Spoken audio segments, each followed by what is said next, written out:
Estás viendo el reporte especial de Yulisa Céspedes.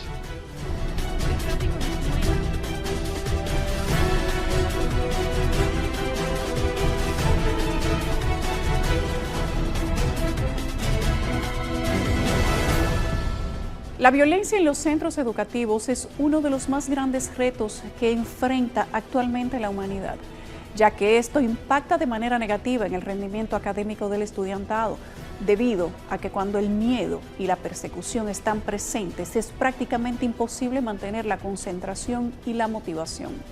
Los niveles de violencia que se viven en escuelas de República Dominicana ponen en riesgo la calidad educativa que reciben los estudiantes. Estos excesos van desde el acoso hasta el hostigamiento sexual y las lesiones corporales. Las cifras de la violencia en las escuelas dominicanas son alarmantes.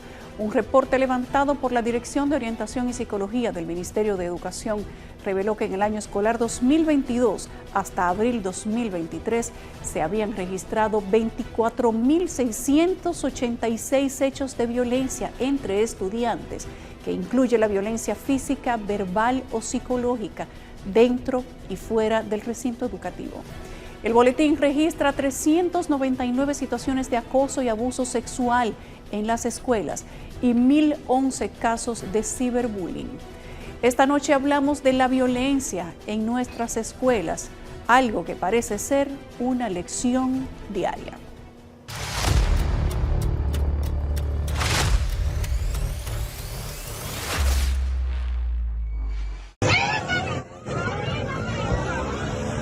El hecho de que cercenaran la mano a machetazos a un joven cuando salía del Liceo José Joaquín Pérez en San Pedro de Macorís hizo visible uno de los problemas más relevantes del sistema educativo dominicano. La violencia se ha convertido en una lección diaria. Hemos desarrollado una sociedad violenta. No es de esperarse que nuestros niños, niñas y adolescentes de una u otra manera repliquen la conducta del adulto. Recordemos que hemos empezado con adultos con una cantidad de conductas desviadas, conductas criminales, y es de esperarse que nuestros hijos van a imitar para tener una respuesta frente a cualquier conflicto. El viernes 9 de junio del 2023, los medios informaban que Juan Manuel Cedeño, alias El Manguito, de apenas 18 años, y Víctor Manuel Ortiz, alias Vitico, habían sido detenidos señalados por el Ministerio Público por cercenar la mano izquierda a un adolescente de 15 años. Paralelamente, médicos del Hospital Salvador Begotier compartían la noticia de que realizaron un procedimiento quirúrgico que permitió salvar la mano del menor a través de una reimplantación. Podríamos decir ventajas que tuvimos en este caso fue que la mano llegó a nosotros, al Hospital Salvador Begotier, en aproximadamente 2 a 3 horas después de la amputación. Porque en el lugar del hecho, la niña que auxilió al niño que le amputaron la mano, tomó una pieza que tenía puesta, un abrigo o algo, y la colocó en el antebrazo y le sirvió de torniquete. Y la mano la colocaron en un platofón y la llevaron a la emergencia del Hospital Dr. Antonio Musa, en San Pedro de Macorís. El doctor comenta que parte del éxito del procedimiento quirúrgico se debe a que la mano llegó en buen estado, es decir, que estaba envuelta en un paño limpio y húmedo, sin contacto directo con el hielo, por lo que si el joven continúa evolucionando de manera satisfactoria, podría recuperar entre el 60 y el 70% de la funcionalidad de su mano. Está en buenas condiciones, totalmente estable, pero hay que mantener la vigilancia y el seguimiento a los fines de identificar cualquier cambio que dé, porque estos son procedimientos muy complejos y en cualquier momento pueden hacer cambios que provoquen uno tener que tomar decisiones. Por eso lo tenemos totalmente vigilado las 24 horas del día de todos los días. Las autoridades persiguen a otros presuntos implicados. La psiquiatra forense Katy Gómez asegura que todo lo que está sucediendo en las escuelas es un reflejo de lo que acontece en la sociedad y en las familias dominicanas, quienes no están poniendo límites. Si tu hijo llega con un lápiz a la casa que tú no compraste y tu hijo no trabaja, tú tienes que cuestionar de dónde salió, porque el día de mañana llega con el celular o llega con el motor que se robó. Entonces tenemos que tener pendiente que no podemos minimizar ningún tipo de conducta desviada. Si te dije, llega a las 2 y llegaste a las 12:05, tienes una consecuencia. Los límites deben mantenerse. Según datos de CONANI, entre enero y marzo del 2023 asistieron a 132 niños y adolescentes y de estos 111 eran señalados por la comisión de una infracción. Es decir, que cada 19 horas un niño o adolescente de entre 6 y 18 años comete un delito. En este periodo de 3 meses, 29 menores fueron acusados por robo, 22 de abuso sexual, 16 por abuso físico, 15 por posesión de drogas, 11 señalados por homicidio, 10 adolescentes por porte de arma ilegal y 8 por participar en una riña. Recordemos que tenemos una personalidad que se forma a partir de los 7 años y esto tiene un conjunto que tiene que ver con la parte que aprendemos en el hogar, que es todo lo que tiene el contexto ambiental, lo que aprendemos de fuera y dentro del hogar, pero también hay una parte que es biológica, o sea que la personalidad es una combinación de temperamento y carácter. Pero ¿qué sucede cuando yo me desenvuelvo en un ambiente donde no tengo límites, donde hay una crianza que es disfuncional? Es el extremo, o muy pasiva, sin pago de consecuencia, o una que es muy estricta, donde hay una consecuencia por cualquier cosa. Para la psiquiatra forense Katy Gómez, cuando un niño o adolescente llega al sistema penal, ser reinsertado a la sociedad resulta más complejo y no es posible con tan solo brindarle terapia a corto plazo. La experta en la conducta también destaca que en algunos casos los jóvenes no tienen mejoría. Si hay una condición de trastorno de personalidad, ya la cosa cambia, porque sabemos que eso no tiene mejoría. Ahora bien, una persona que simple y llanamente su entorno ha favorecido a este tipo de conductas, pues entonces hay que tener un programa especializado. Y lastimosamente no hemos visto ese desarrollo en nuestro sistema penitenciario. Yo creo que tenemos que fortalecer eso, fortalecer los profesionales que trabajan con este tipo de conducta, que puedan identificar y sobre todo que puedan clasificar el tipo de delito para cada joven, como lo hacen fuera de nuestro país. La pandemia de la violencia ha llegado hasta las escuelas. Esto es indudable. 6 días después del hecho ocurrido en San Pedro de Macorís, específicamente el lunes 12 de junio. Se me murió mi bebé, me quitan a mi niño. Ese niño me mató mi bebé.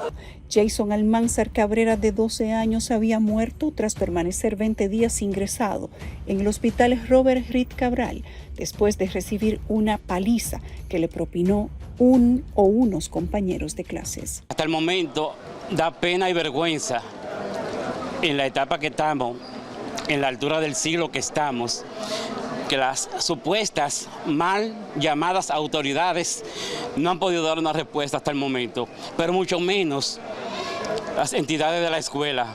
Eso da vergüenza. Nosotros exigimos una respuesta y reclamamos justicia, de verdad, porque aunque sean niños también que lo hayan agredido y llevarlo hasta la muerte, también merecen un castigo. De acuerdo a las informaciones, el hecho se registró en la República de Panamá, una escuela de la Avenida Venezuela, en Santo Domingo Este, donde el niño hoy occiso cursaba el 5º grado de la primaria.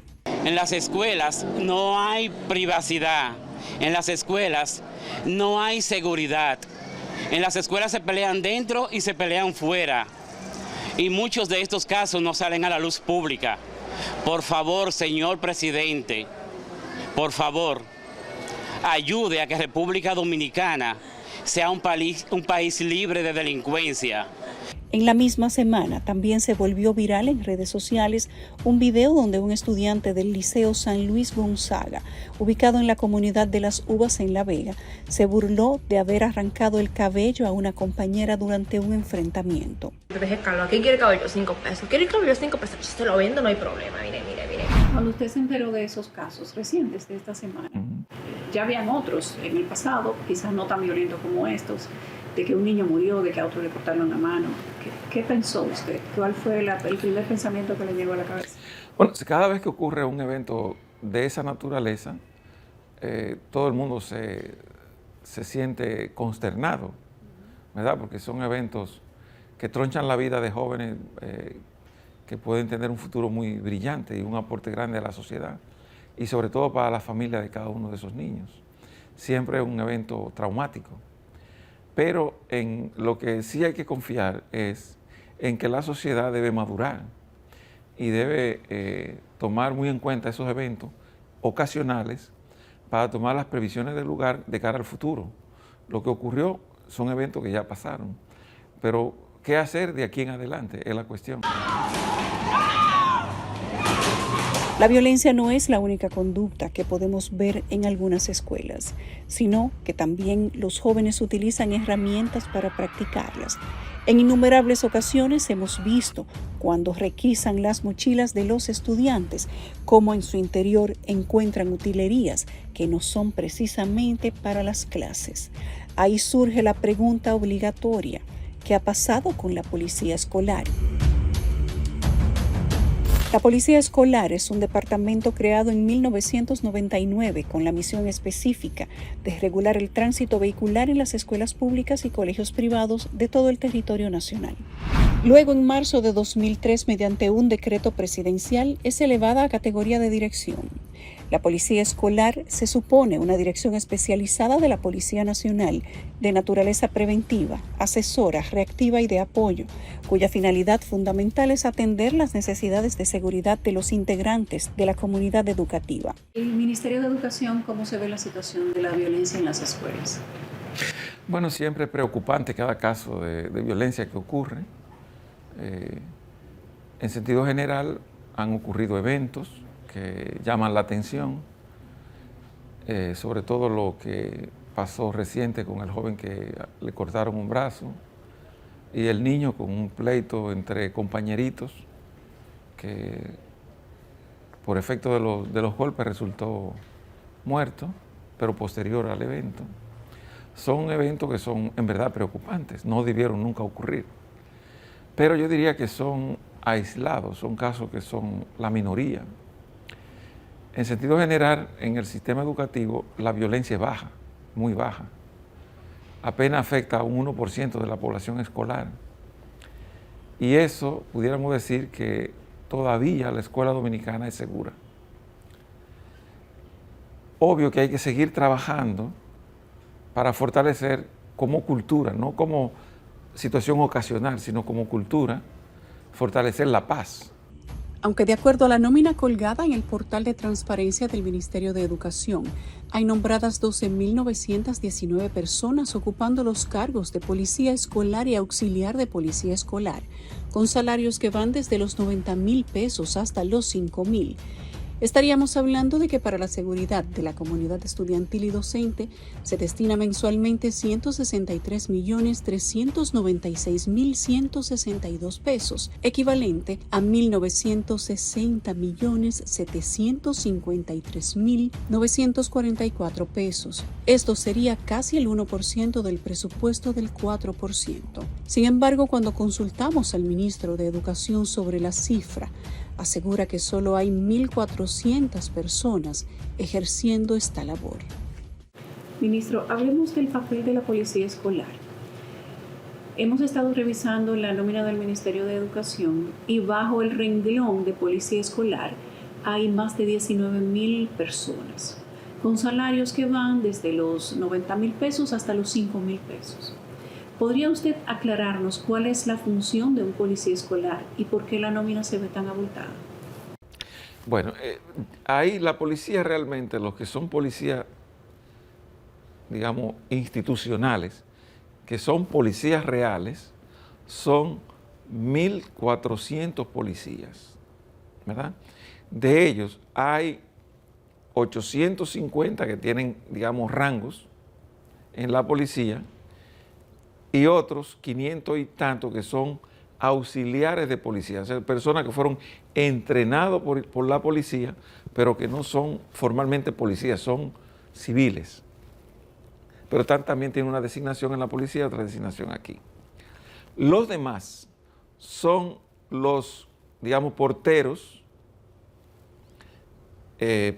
serenos que están en los centros y tienen ese eufemismo de auxiliares de policías. ¿Por qué son colocados como policía o auxiliar de policía? Bueno, tienen una función de protección en los centros, ¿verdad? porque en realidad un portero trata de cuidar el espacio, ¿verdad? Y probablemente la persona se siente más conforme con su puesto si usted le llama policía auxiliar que portero, pero es un eufemismo realmente, la función es de portero y ayuda a controlar y a vigilar el espacio, ¿verdad? Pero no tiene ningún entrenamiento militar. ¿Necesitan las escuelas públicas del país más acompañamiento de la policía escolar?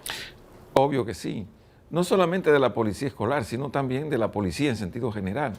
Yo entiendo que debe haber una mayor vigilancia en el entorno de las escuelas para garantizar que real y efectivamente los incidentes que provienen del sector no afecten las escuelas. Entre otros casos de violencia escolar resaltados en el 2023 está el suceso ocurrido el pasado 7 de febrero en Puerto Plata. Un estudiante hirió a una compañera tras cortarla en el rostro con una navaja después de sostener una discusión.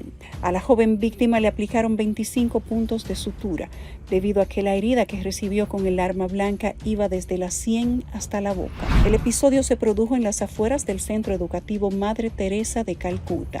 Se informó que tanto la agresora como la víctima son menores de edad, por lo que la agresora fue detenida y se le presentaron cargos. En las escuelas se evidencia la conducta que hay en casa, no solamente el que tiene bullying, puede ser que ese jovencito venga también siendo víctima de violencia, porque eso es lo que están viendo y eso es lo que están aprendiendo. Nosotros no estamos enseñando ni siquiera por nuestros medios de comunicación cómo hacerlo bien, sino siempre cómo se hace mal, y eso es preocupante. A estos hechos se suma el ocurrido el 11 de diciembre del 2022, cuando un adolescente de 15 años apuñaló a su compañero de 17 en la región lumbar. Esto en un hecho ocurrido en la Escuela Gregorio Urbano Gilbert de San Pedro de Macorís.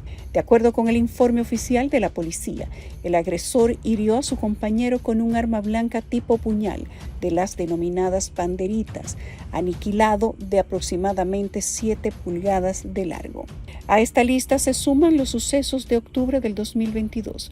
Con tan solo 2 días de diferencia, el día 11, 4 estudiantes de la escuela Aura Violeta Forastieri, ubicada en el Distrito Municipal de San Luis, fueron apuñalados por un joven que entró al plantel con un arma blanca. Las informaciones indican que el autor del suceso se presentó al plantel educativo con un arma blanca cortopunzante en la mochila.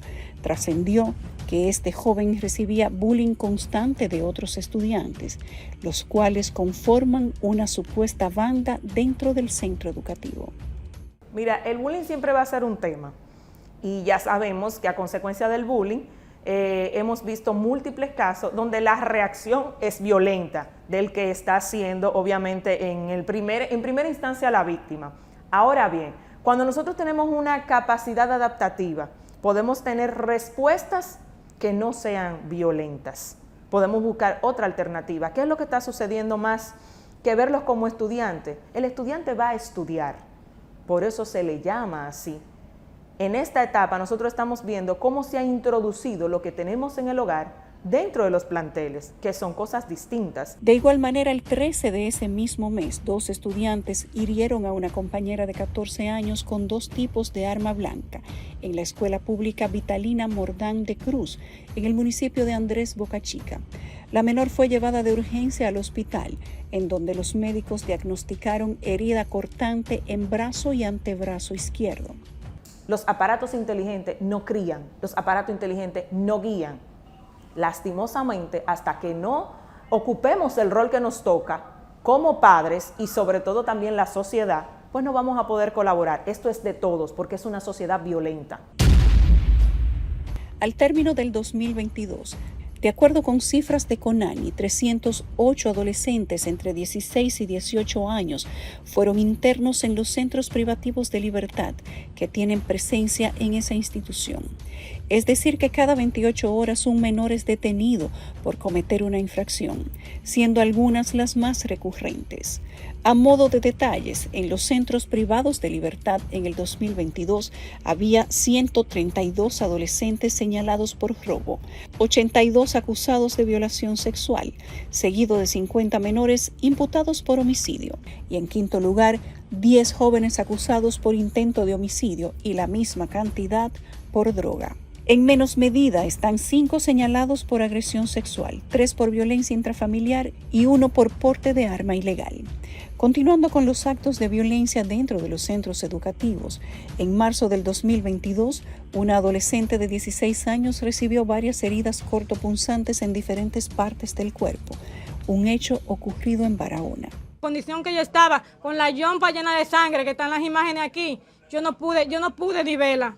Yo me tiré al piso a gritar a mi hija. La adolescente fue herida con arma blanca por una compañera de estudios de 17 años. Debido al feroz ataque, la menor requirió 38 puntos en una pierna y sutura en uno de los dedos de la mano izquierda y en la frente. La psiquiatra Gómez asegura que para erradicar la violencia de las escuelas se debe eliminar primero de la sociedad. Y para ello, los profesionales de la salud mental deben sumarse a las redes sociales buscando una manera alternativa de educar a la población. A veces promocionamos más una gaseosa que una salud mental que es tan relevante, porque sin salud mental no hay salud de ningún tipo. Entonces, luego de eso, tipificar, ¿realmente fue un impulso? ¿Tiene una condición mental? ¿Tiene un trastorno mental? Para poder entonces derivar a esa persona hacia dónde debe ir. Que nuestro órgano judicial pueda entender que dentro de la salud mental hay una clasificación que se llama trastorno disocial de la personalidad, que son esos antisociales menores de 18 años, y que pueda incluir y entender que esos no van a mejorar, porque el que enferma a la sociedad debe estar apartado de ella, entiéndase los sociópatas. A todas luces, la sociedad dominicana enfrenta una doble emergencia: fuera de casa la delincuencia, dentro de las escuelas la violencia.